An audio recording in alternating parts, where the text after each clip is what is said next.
نحمده ونصلي على رسول الكريم أما بعد أعوذ بالله من الشيطان الرجيم بسم الله الرحمن الرحيم مثل الذين ينفقون أموالهم في سبيل الله كمثل حبة أنبتت 7 سنابل في كل سنبلة 100 حبة والله يضاعف لمن يشاء والله واسع عليم.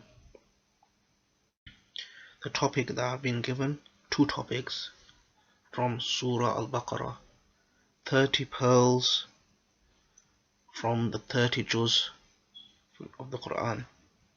So in Surah Al-Baqarah, two topics, Sadaqah and Riba, two opposites from one another. One attains the love and mercy of Allah subhanahu wa ta'ala, and one attains the wrath and anger of Allah subhanahu wa ta'ala.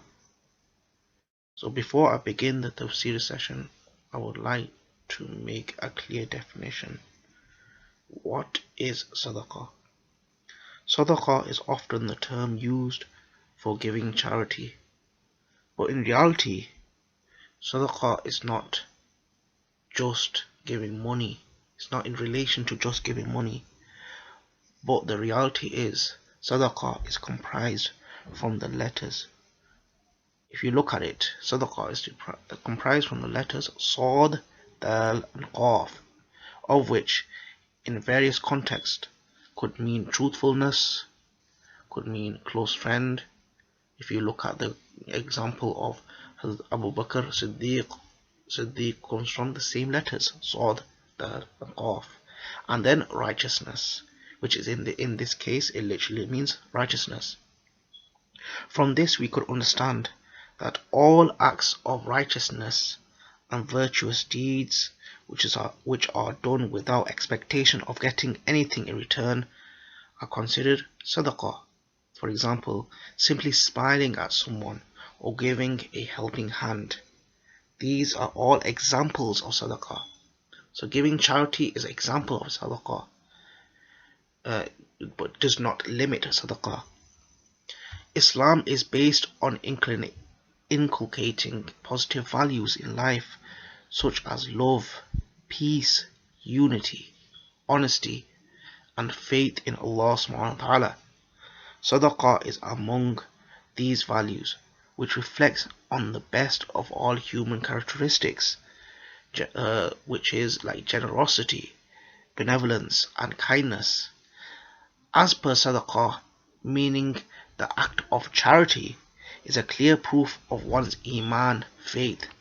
Scholars suggest giving sadaqah is one of the best ways to gain Allah subhanahu wa ta'ala's blessings.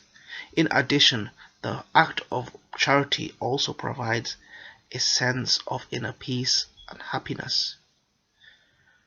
Studies have shown that giving is beneficial for combating stress, depression, and anxiety, and serves to keep you mentally stimulated, improve your self-confidence, and provide you with a sense of purpose. The ayah that I want to divert attention to is مثل الذين ينفقون أموالهم في سبيل الله كمثل حبة أنبتت 7 سنابل في كل سنبلة 100 حبة والله يضاعف لمن يشاء والله واسع عليم. The likeness of the expenditure, and this is the translation with some basic tafsir, some basic explanation along with it. The likeness of the expenditure of those who spend their wealth in the way of Allah subhanahu wa ta'ala in obedience to Him is that of a grain which produces 7 ears. In every ear there is 100 grains. That is how their spending is multiplied by 700. Allah subhanahu wa ta'ala gives such multiplied increase, and even more than that, to whomever He wills. Allah is all encompassing in His bounty, all knowing of what multiplication is merited. So now this is in relation to sadaqah. When we look at the term fi sabilillah, which means in the path of Allah. We can make the link between this and the path of Allah that the Prophet ﷺ used to do. Our beloved Prophet ﷺ was in the path of Allah. His mission, the mission of Rasulullah ﷺ, and this, there is a link. So meaning that the action of Sadaqah is in fact aiding the mission done by our beloved Prophet Muhammad ﷺ, like dawah of the deen of Allah subhanahu wa ta'ala, because this will strengthen and further the mission of Rasulullah sallallahu alaihi wasallam. Then Allah subhanahu wa ta'ala goes on to use the example of habba, which means a grain, one single grain. This is used because we plant a grain, and once we plant the grain, we don't necessarily see results for it immediately. Maybe we see the results after some time. Similarly, when we spend in the path of Allah, we shouldn't expect to see results immediately. Results could come straight away, could come after a couple of days, after a couple of years, within your lifetime, or even after your lifetime. But it will surely come. If we dwell into the art of farming, you would know that the soil the grain must go in should be of good quality, because should even one of the factors of keeping the soil actually fertile remain missing, either the grain will be wasted, leaving nothing of it, or it will not yield enough production in ratio in comparison to what was initially intended. Like this, there are three conditions for acceptance and increased return of good deeds, which are: number one, that which is spent should be pure and halal, lawful. Number two, one who spends should have good intention and righteous in deeds. Number three, the one whom sadaqah is given should be deserving of it.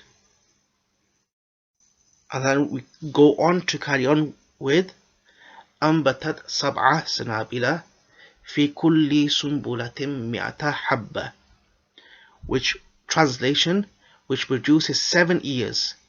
In every ear is 100 grains. So from the one grain comes 7 ears of product. And from this, we can use an example to understand this. We can use the example of corn. From one grain came 7 ears of corn. And when you peel the corn, if you look inside, the example would be that the corn, there is 100 grains within. So what do you do with those grains?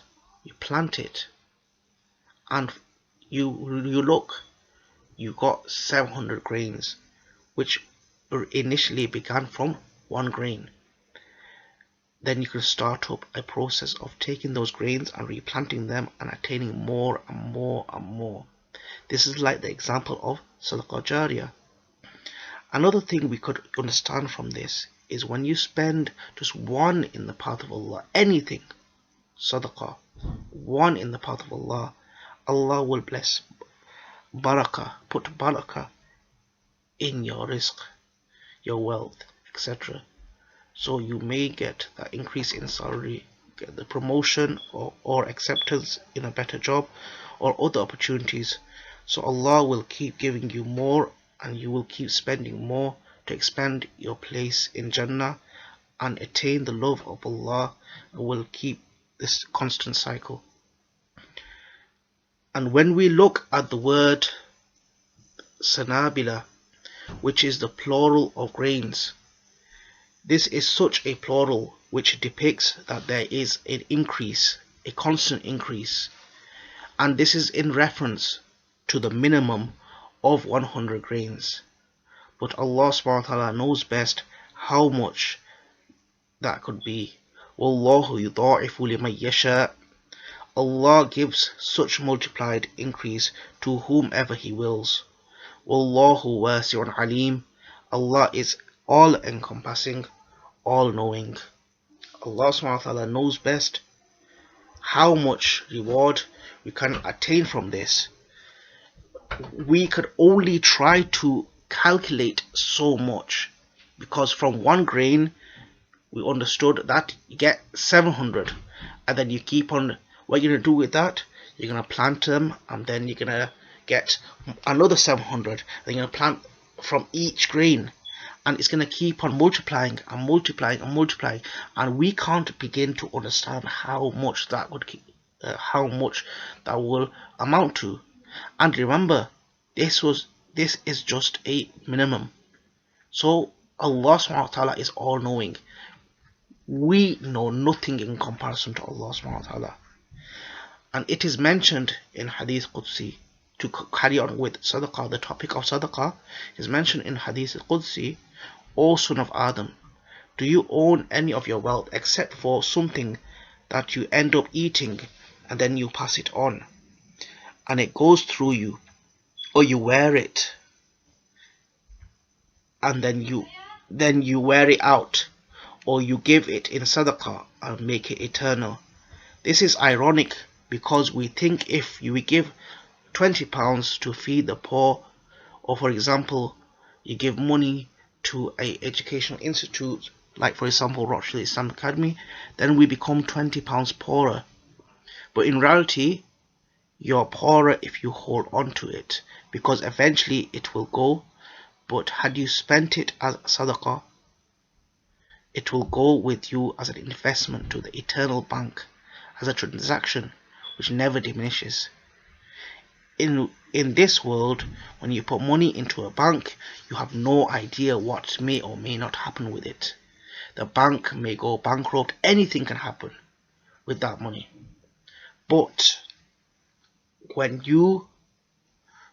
if you were to deposit this money, the only bank which once the deposit is made, it will keep it for eternity, and in fact it will yield dividends eternally, is the bank of the Akhirah.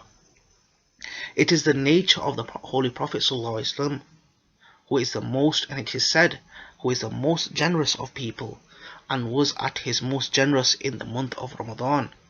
The Prophet ﷺ was more generous and swifter in giving in good than the wind let loose, meaning there was no calculation. He just gave and gave and gave without bila hisab, like without restraining himself. He just kept on going and going, because he had no fear of poverty. He wasn't afraid of poverty. In fact, the Prophet ﷺ would pray that he be with the poor and destitute, those who had nothing. He would actually want to be with them. He used to pray constantly that the Prophet ﷺ, that he be raised amongst the destitute in the day of resurrection. So now I've spoken about Sadaqah. Now to go on about Riba.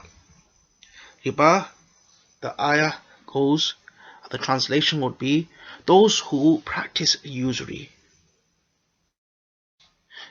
or those who take it with it constitutes any unjustified increase in any transaction in the form of money or goods in either amount of the length of the term, or the length of the term, will not rise from the grave except as someone driven mad by Shaitan's touch.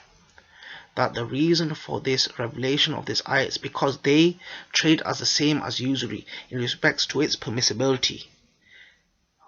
Allah then refutes what they said, but Allah has permitted trade and He has forbidden usury. And who receive a warning from their Lord and then desist from consuming it may keep what they received in the past before prohibition and do not have to return it, and their affair is up to Allah whether such a person will be forgiven or not. But any who return to it and consume usury, by making it comparable to lawful sales, will be the companions of the fire, remaining in it timelessly forever. This verse points out the sad end of those involved in riba transactions, and to the disgraceful nature of their rising in the day of resurrection. It is said that those who consume riba do not stand except like a man who has been driven crazy by the embrace of shaitan or jinn. Now at this point, we must look for a certain compatibility in crime and punishment. When punishment comes from Allah subhanahu wa ta'ala for a person or a group against a certain crime, it is certainly appropriate to the crime. Therefore, raising the consumers of riba without sense indicative of a certain parallelism. Isn't it that the consumer of riba is so drunk with greed for money that he is neither kind to anyone poor, nor does he blush before anyone for what he does? Since he was senseless during his lifetime in the world, he was raised in the day of resurrection in the same condition.